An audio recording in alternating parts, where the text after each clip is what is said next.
Salut tout le monde, c'est Simon, je vous retrouve pour une nouvelle vidéo. Ce coup-ci, on va repartir sur le troisième match du coup de la phase de poule de la CAN.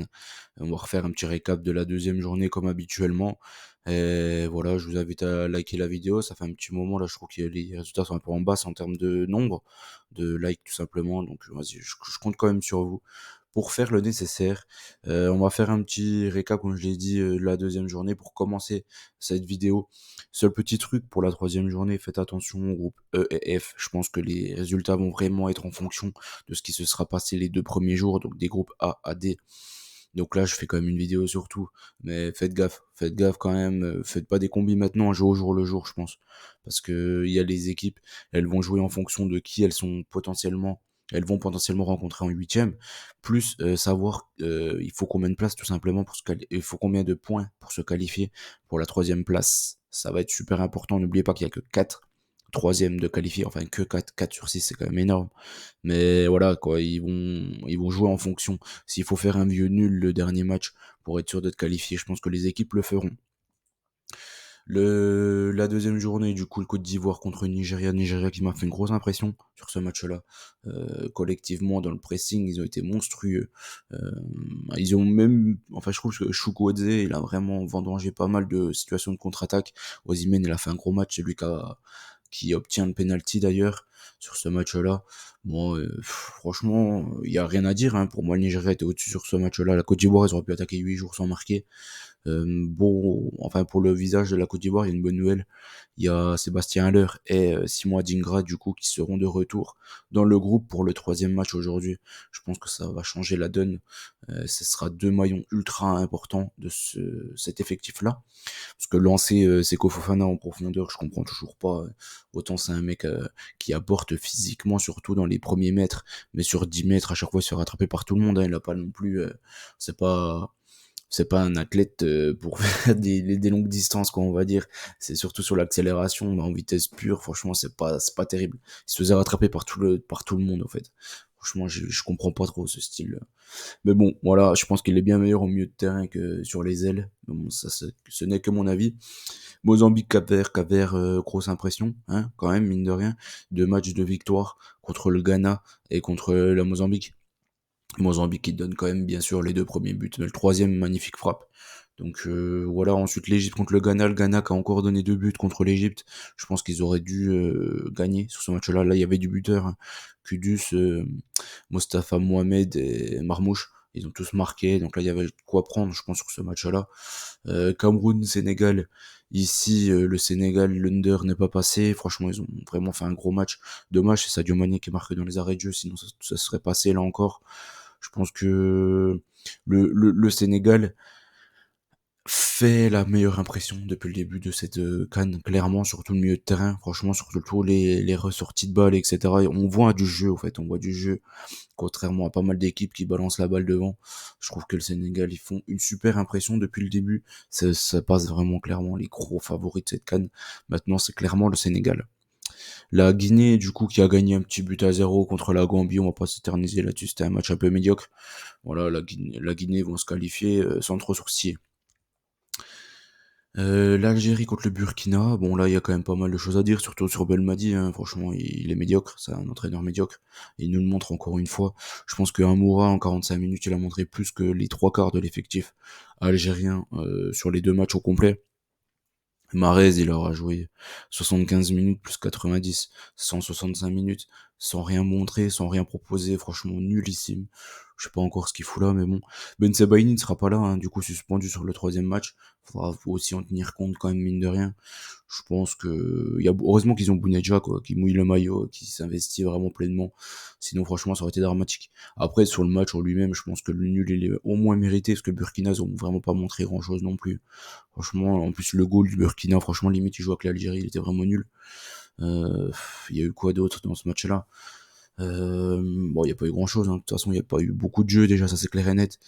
Mettre Feigouli 0 qui est le troisième larron, Ben Taleb, les 3 titulaires alors qu'ils jouent à peu près le même poste, quoi. C'est pas non plus des super offensifs, quoi. C'est 3 joueurs qui se marchent dessus, ils se sont marchés dessus pendant toute la première mi-temps. Après, il a fait rentrer Amoura en deuxième, il a beaucoup apporté. Je pense que c'est lui qui va faire la différence contre la Mauritanie. Je l'imagine comme ça, en tout cas. Tunisie, Mali, over 1,5, c'est passé. Tunisie a 2 doigts de se faire éliminer. Là.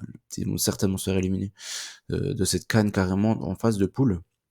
L'Afrique du Sud a marché sur la Namibie, à ma grande surprise. Enfin, ma grande surprise, c'est surtout par rapport au premier match. Ça, en pré-tournoi, j'aurais mis clairement l'Afrique du Sud. Mais l'impression de la Namibie contre la Tunisie m'avait été très bonne. Bon, là, ils ont pas réussi à confirmer contre l'Afrique du Sud. Après tous les petits pays, etc. L'accumulation des matchs, ça va porter ses fruits. Ils vont se prendre des pilules. Hein. Logiquement, il devrait pas trop exister sur les troisièmes matchs, ce type de pays.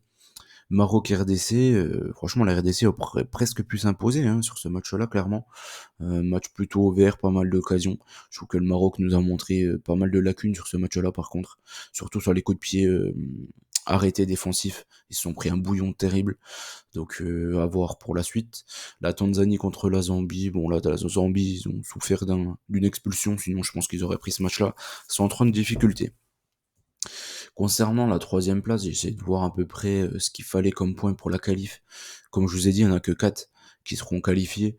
Le groupe A, ça sera minimum 3 points, tout comme le groupe D et le groupe E. Le groupe B, C et E. B, C et F, F, pardon, ça peut, même avec 2 points, on peut finir troisième. Moi, selon moi, mes prémonitions, j'ai parti sur 4 points, quoi. 4 points pour être sûr d'être qualifié. Je pense que le groupe E, le groupe F, il y aura 3 et 2 points. Mais dans la globalité, ouais, je pense qu'il faudra quand même 4 points pour être qualifié. Donc là, voilà, encore une fois, je pense qu'il faudra vraiment tenir ça en compte pour les groupes, les tout derniers groupes, groupe E et F. Comme je vous ai dit, je pense qu'avec 4 points, on est qualifié quasiment d'office. Le groupe A, on commence la Guinée équatoriale du coup qui est première avec le Nigeria, la Côte d'Ivoire qui a 3 points, la Guinée-Bissau avec 0 points. En gros, la Côte d'Ivoire a besoin que d'un seul point pour se qualifier. Je pense, comme je l'ai dit, il y aura les retours des Haller, il y aura le retour d'Adingra. La Guinée sont quasiment sûrs d'être qualifiés. On n'est pas sûr à 100%, mais logiquement, ils devraient être qualifiés avec 4 points, tout comme le Nigeria, hein, bien sûr. Donc là, je pense que la Côte d'Ivoire devrait faire le taf. Je me dis quand même, ils ont quand même beaucoup de pression suite à la défaite contre le Nigeria. Ils auront à cœur de se montrer, etc. J'ai peur quand même de cette équipe de Guinée. Il faudra voir l'équipe alignée. Encore une fois, s'ils font beaucoup tourner ou non. Normalement, ils ont quand même un goal average de +2. Ils ont 4 points. J'ai du mal à imaginer qu'ils ne passent pas avec ça déjà. Donc même s'ils perdent, je pense que ça sera de peu pour être quasiment sûr d'être qualifié avec 4 points, un goal average de +1. Donc là, je suis parti sur ça en fait. Je suis parti sur le fait que la Côte d'Ivoire gagne d'un seul but pour qualifier les deux équipes. Du coup, la Côte d'Ivoire passerait première, mais deuxième, parce que je vois quand même la victoire aussi du Nigeria contre la Guinée-Bissau, qui est clairement la mauvaise équipe de ce groupe-là. Je mets le Nigeria marque au moins 2 buts dans ce match-là, parce que je trouve que la Guinée-Bissau, ils encaissent beaucoup trop de buts. 2 contre la Côte d'Ivoire, 4 contre la Guinée équatoriale. Donc là, je les vois prendre 3 buts contre ce Nigeria-là, et je vais certainement tenter Osimhen. S'il est titulaire, parce que c'est pareil que pour la Guinée équatoriale, le Nigeria, normalement, ils sont déjà qualifiés avec 4 points. Le groupe B, ensuite, du Ghana, de l'Égypte, qu'on voyait vraiment les deux au-dessus dans ce groupe-là, au final, ils se retrouvent 2 et 3, donc au bord de l'élimination l'un comme l'autre. Là, le premier match, c'est le Ghana qui recevra le Mozambique. Enfin, il recevra, non, il joue bien sûr en Côte d'Ivoire. Mais Ghana-Mozambique. Mozambique avait fait 2-2 contre l'Égypte, qui s'est pris 3-0 contre le Cap-Vert en prenant des buts vraiment casquette de chez casquette.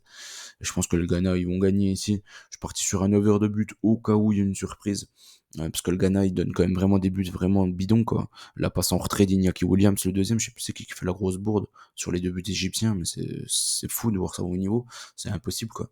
Et le deuxième match, c'est Cap-Vert-Égypte. Là, je pense que l'Égypte, ils sont obligés de gagner pour passer officiellement. Je pense qu'ils vont faire le taf. Ça sera l'équipe 2 du Cap-Vert qui est sûre d'être première, vraiment sûre à 100%.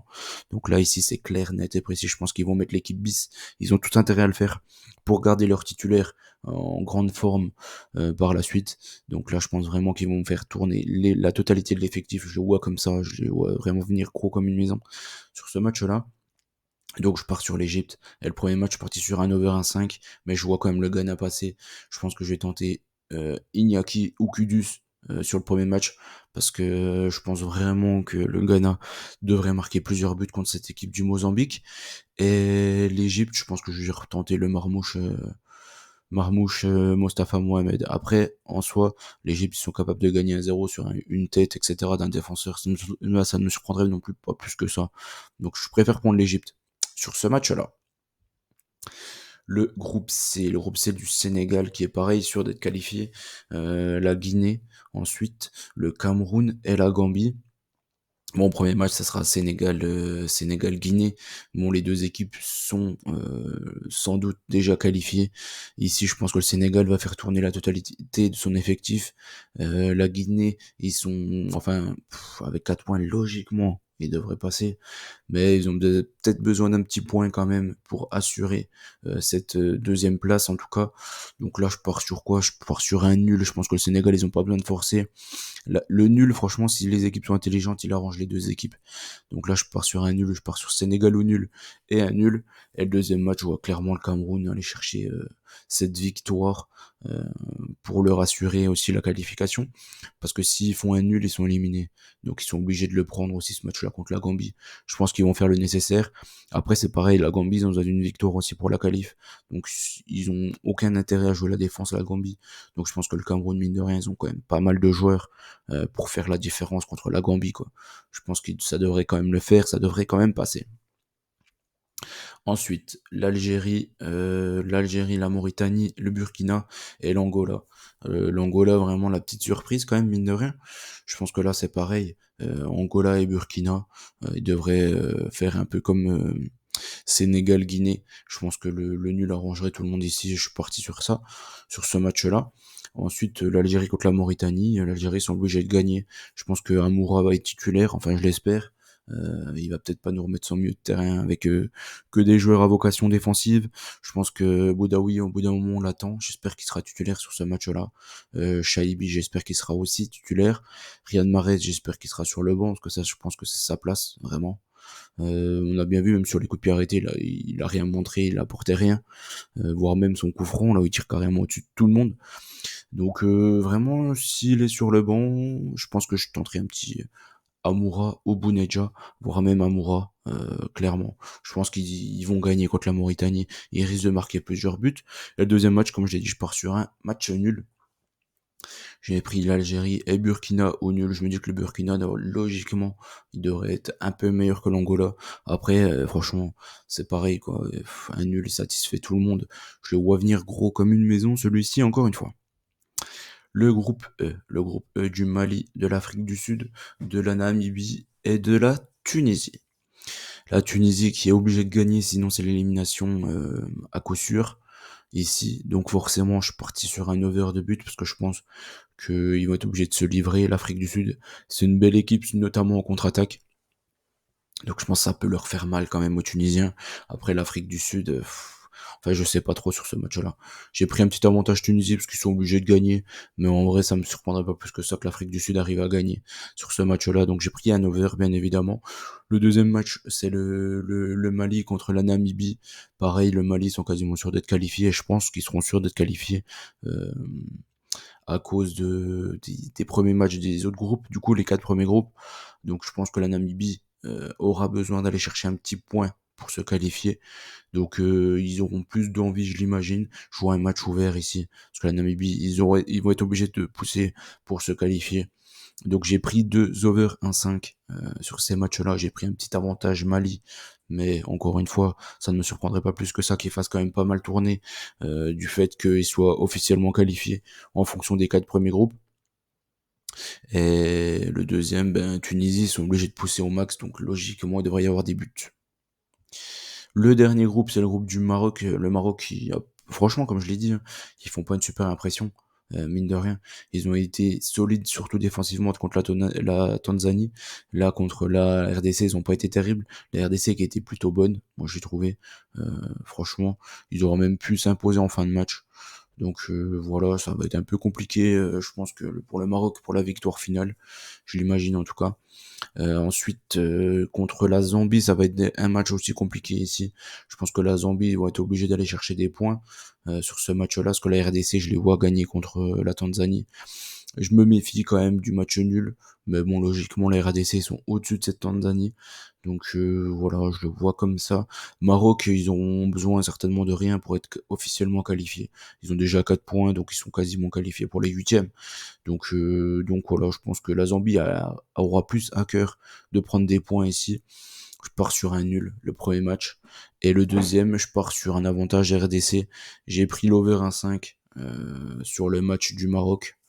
Et j'ai pris, comme je l'ai dit, la Zambie va être obligée de pousser. Donc je pense qu'il risque d'y avoir des buts. Et je pense que le Maroc, ils vont faire quand même pas mal tourner. Donc je pense que ça va être un match plutôt ouvert. Et la RDC, ben, je pense qu'ils devraient gagner contre cette équipe de Tanzanie.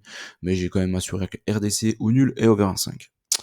On a fait le tour de tous les groupes. J'espère que la vidéo vous a plu. N'oubliez pas les petits likes, je vous fais confiance. N'oubliez pas qu'on gagne, on perd ensemble. Et je vous souhaite bonne chance à tous, tout simplement, pour cette dernière journée. J'espère qu'on aura des beaux matchs. En tout cas, ce serait vraiment là le principal. Pour le moment, c'est pas terrible en termes de, de fond de jeu, surtout, essentiellement. Je trouve qu'il n'y a pas beaucoup de fond de jeu. C'est plus on balance la balle devant et on espère une déviation. Après, on a eu quelques bonnes surprises, quand même, mine de rien, notamment le Cap-Vert, la Guinée équatoriale. Je pense que c'est un peu les deux grosses surprises pour le moment. Le Nigeria, ils ont quand même l'effectif pour faire une bonne compétition, donc c'est une surprise par rapport aux résultats récents, mais en soi ils ont une super équipe, donc voilà. On va suivre ça de près, les troisièmes matchs, du coup le premier match il sera à 18h. Bon allez, ciao tout le monde et on se dit à très vite.